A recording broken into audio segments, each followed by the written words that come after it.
Ha Osman Bey. Ben gaza için soluk alırım Yakup Bey.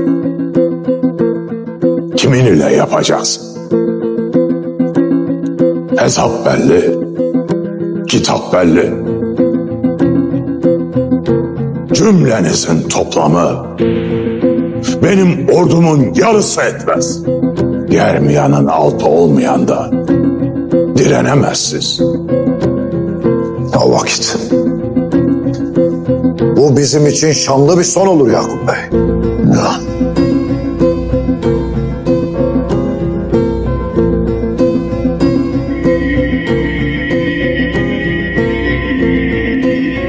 Eğer ki bu kara haberi almayaydım. O vakit senin teklifini kabul edecektim. Av da benim. Soy da benim.